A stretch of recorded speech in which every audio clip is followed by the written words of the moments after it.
Finally ಇಷ್ಟು ದಿನ weight ಮಾಡಿದ್ದಾದಮೇಲೆ the devil ಇದು ಚಾಲೆಂಜ್ ಸ್ಟಾರ್ ದರ್ಶನ್ ಅವರು ಆ್ಯಕ್ಟ್ ಮಾಡಿ ಮಿಲನ ಪ್ರಕಾಶ್ ಅವರು ರೈಟ್ ಮಾಡಿ ಡೈರೆಕ್ಟ್ ಮಾಡಿರುವಂಥ ಚಿತ್ರ.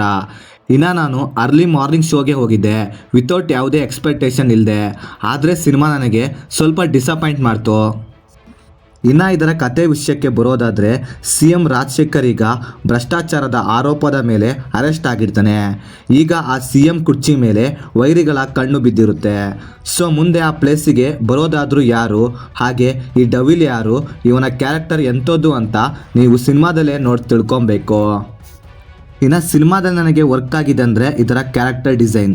ಚಾಲೆಂಜ್ ಸ್ಟಾರ್ ದರ್ಶನ್ ಅವರು ಡೆವಿಲ್ ಕ್ಯಾರೆಕ್ಟರಲ್ಲಿ ತುಂಬ ಸ್ಟೈಲಿಶ್ ಆಗಿ, ತುಂಬ ನೆಗೆಟಿವ್ ಆಗಿ, ಅಂದರೆ ಕರುಣೆನೇ ಇಲ್ಲದೆ ಇರೋ ಒಬ್ಬ ಕ್ರೂರಿ ವ್ಯಕ್ತಿಯ ಥರ ತೋರಿಸಿದ್ದಾರೆ. ಇದಂತೂ ನನಗೆ ಪರ್ಸ್ನಲಿ ತುಂಬ ಇಷ್ಟ ಆಯಿತು. ಹಾಗೆ ಸಿನಿಮಾದಲ್ಲಿ ಆ ಕ್ಯಾರೆಕ್ಟರ್ನ ಬರೆದುಕೊಂಡಿರೋ ರೀತಿ ಆಗಿರ್ಬೋದು, ಸ್ಕ್ರೀನ್ ಪ್ರೆಸೆನ್ಸ್ ಆಗಿರ್ಬೋದು ತುಂಬ ಚೆನ್ನಾಗಿತ್ತು. ಆ್ಯಂಡ್ ಆ ಕ್ಯಾರೆಕ್ಟರ್ಗೆ ಆ್ಯಡ್ ಮಾಡಿರುವಂಥ ಡೈಲಾಗ್ಸ್ ಆಗಿರ್ಬೋದು ತುಂಬ ಚೆನ್ನಾಗಿತ್ತು. ಮತ್ತು ಸಿನಿಮಾದಲ್ಲಿ ಇರುವಂಥ ಆ್ಯಕ್ಷನ್ ಸೀನ್ಸ್ಗಳು ಇಷ್ಟವಾಗ್ತವೆ. ಅದರಲ್ಲೂ ಸೆಕೆಂಡ್ ಹಾಫ್ನಲ್ಲಿ ಬರುವಂಥ ಆ್ಯಕ್ಷನ್ ಸೀನ್ಸ್ಗಳು ಹೈ ಪ್ಯಾಕ್ಡ್ ಆಗಿರ್ತವೆ. ಫ್ಯಾನ್ಸ್ಗಳಂತೂ ಸಿಕ್ಕಾಪಟ್ಟೆ ಎಂಜಾಯ್ ಮಾಡ್ತೀರಾ. ಮತ್ತು ಸಿನಿಮಾದಲ್ಲಿ ತುಂಬಾ ಫ್ಯಾನ್ಸ್ಗಳಿಗಂತಲೇ ಫ್ಯಾನ್ ಮೂಮೆಂಟ್ಸ್ಗಳು ಹಾಗೆ ಎಲಿಮೆಂಟ್ಸ್ಗಳಿದ್ದಾವೆ. ಆ್ಯಂಡ್ ಈ ಎಲ್ಲ ಎಲಿಮೆಂಟ್ಸ್ ಫ್ಯಾನ್ಸ್ಗಳಿಗೆ ತುಂಬ ಇಷ್ಟ ಆಗುತ್ತೆ. ಆದರೆ ನಾರ್ಮಲ್ ಆಡಿಯನ್ಸ್ಗೆ ಮಜಾ ಕೊಡ್ತವೆ ಅಂತ ನನಗೆ ಅನಿಸ್ಲಿಲ್ಲ. ಇನ್ನು ಸಿನಿಮಾದ ಫಸ್ಟ್ ಹಾಫ್ ತುಂಬ ಡೀಸೆಂಟಾಗಿತ್ತು, ಅಷ್ಟೇನು ಎಫೆಕ್ಟಿವ್ ಅನಿಸ್ಲಿಲ್ಲ. ಆದರೆ ಕಂಪೇರಿಟಿವ್ಲಿ ಫಸ್ಟ್ ಹಾಫ್ಗಿಂತ ಸೆಕೆಂಡ್ ಹಾಫ್ ತುಂಬ ಎಂಗೇಜಿಂಗ್ ಆಗಿತ್ತು, ಅಷ್ಟೇ ಎಂಟರ್ಟೈನಿಂಗ್ ಆಗಿತ್ತು. ಆ್ಯಕ್ಚುಲಿ ಸಿನಿಮಾ ನನಗೆ ವರ್ಕ್ ಆಗಿದ್ದೆ ಇದರ ಸೆಕೆಂಡ್ ಹಾಫಿಂದ. ಇನ್ನು ಪರ್ಫಾರ್ಮೆನ್ಸ್ ವಿಷಯಕ್ಕೆ ಬರೋದಾದರೆ ದರ್ಶನ್ ಸರ್ ಅವರ ಆ್ಯಕ್ಟಿಂಗ್ ಪರ್ಫಾರ್ಮೆನ್ಸ್ ಸಿನಿಮಾ ಪೂರ್ತಿ ಡಾಮಿನೇಟ್ ಮಾಡುತ್ತೆ. ಅಂದರೆ ಸಿನಿಮಾದ ಸ್ಟಾರ್ಟಿಂಗಿಂದ ಹಿಡಿದು ಕೊನೆ ತನಕ ಅವರೇ ಸಿನಿಮಾ ಪೂರ್ತಿ ರೋಲ್ ಮಾಡ್ತಾರೆ. ಇನ್ನು ರಿಮೈನಿಂಗ್ ಆ್ಯಕ್ಟರ್ಸ್ಗಳ ಆ್ಯಕ್ಟಿಂಗ್ ಡೀಸೆಂಟಾಗಿತ್ತು, ಎಕ್ಸೆಪ್ಟ್ ಹೀರೋಯಿನ್ ಆದ ರಚನಾ ರಾಯ್ ಅವರ ಆ್ಯಕ್ಟಿಂಗ್ ತುಂಬ ಚೆನ್ನಾಗಿತ್ತು. ಅಂದರೆ ಕಥೆಯಲ್ಲಿ ಅವರಿಗೆ ತುಂಬ ಇಂಪಾರ್ಟೆನ್ಸ್ನ ಕೊಟ್ಟಿದ್ದರು. ಇನ್ನು ನೆಗೆಟಿವ್ಸ್ ಕಡೆ ಬರೋದಾದರೆ ಇದರ ಸ್ಟೋರಿ ಹಾಗೆ ಇದರ ಪ್ರೆಸೆಂಟೇಷನ್ ಗ್ರಿಪ್ಪಿಂಗ್ ಆಗಿರಲಿಲ್ಲ, ತುಂಬ ವೀಕ್ ಆಗಿತ್ತು.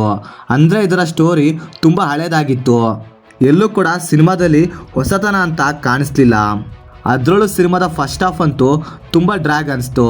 ಪ್ರಾಪರ್ ಆದ ಸ್ಟೋರಿ ಸೆಟಪ್ ಇರಲಿಲ್ಲ, ಹೈ ಮೂಮೆಂಟ್ ಸೀನ್ಸ್ಗಳಿರಲಿಲ್ಲ, ಒಂದು ಪ್ರಾಪರ್ ಆಗಿ ಸ್ಟೋರಿ ಸೆಟಪ್ ಮಾಡ್ಕೊಂಡಿಲ್ಲ, ಹಾಗೆ ಕ್ರಿಯೇಟ್ ಆಗೋ ಎಲಿವೇಶನ್ನ ಕೊನೆ ತನಕ ಕ್ಯಾರಿ ಮಾಡಲಿಲ್ಲ. ಇನ್ನು ಸಿನಿಮಾದ ಸ್ಟೋರಿನ ಆರಾಮಾಗಿ ಪ್ರೆಡಿಕ್ಟ್ ಮಾಡ್ಬೋದಾಗಿತ್ತು, ಎಲ್ಲೂ ಕೂಡ ಸಿನಿಮಾದ ಸ್ಟೋರಿ ಇಂಟ್ರೆಸ್ಟಿಂಗ್ ಅನಿಸ್ಲಿಲ್ಲ. ಹಾಗೆ ಸಿನಿಮಾದಲ್ಲಿ ಬರುವಂಥ ವಿಲನ್ಸ್ಗಳು ಸ್ಟ್ರಾಂಗ್ ಆಗಿ ಅನಿಸ್ತಿಲ್ಲ. ಆದ್ದರಿಂದ ಸಿನಿಮಾ ಎಲ್ಲೋ ಒಂದು ಕಡೆ ವೀಕ್ ಅನಿಸ್ತು ನನಗೆ. ಸಿನಿಮಾದಲ್ಲಿ ಮಾಸ್ ಹೈ ಸೀನ್ಸ್ಗಳನ್ನು ಎಫೆಕ್ಟಿವ್ ಆಗಿ ಯೂಸ್ ಮಾಡ್ಕೊಂಡಿಲ್ಲ, ಒಳ್ಳೆ ಗೂಸ್ ಬಂಪ್ ಸೀನ್ಸ್ಗಳನ್ನು ವೀಕಾಗಿ ಬರ್ಕೊಂಡಿದ್ದಾರೆ. ನನಗೆ ಪರ್ಸ್ನಲಿ ಸಿನಿಮಾ ಫಸ್ಟ್ ಹಾಫ್ಗಿಂತ ಸೆಕೆಂಡ್ ಹಾಫ್ ತುಂಬ ಚೆನ್ನಾಗಿ ವರ್ಕ್ ಆಯಿತು. ಬಿಕಾಸ್ ಆಫ್ ಅಲ್ಲಿ ಇದ್ದಂಥ ಕೆಲವೊಂದು ಪೋರ್ಷನ್ಸ್ಗಳು ತುಂಬ ಚೆನ್ನಾಗಿತ್ತು. ಆದ್ದರಿಂದ ಇನ್ನು ಓವರಾಲ್ ಆಗಿ ಹೇಳೋದಾದರೆ ಇದೊಂದು ಎಬೋವ್ ಆವ್ರೇಜಲ್ಲಿ ಆವ್ರೇಜ್ ಸಿನಿಮಾ ಅಂತೀನಿ. ನೀವೇನಾದರೂ ದರ್ಶನ್ ಸರ್ ಅವರ ಫ್ಯಾನ್ ಆಗಿದ್ದರೆ ಈ ಸಿನಿಮಾ ನಿಮಗೆ ತುಂಬ ಇಷ್ಟವಾಗುತ್ತೆ. ಇನ್ನು ರಿಮೈನಿಂಗ್ ಆಡಿಯನ್ಸ್ಗಳಿಗೆ ಸಿನಿಮಾ ನೋಡೋದು ಬಿಡೋದು ನಿಮ್ಮಿಷ್ಟ ಅಂತೀನಿ.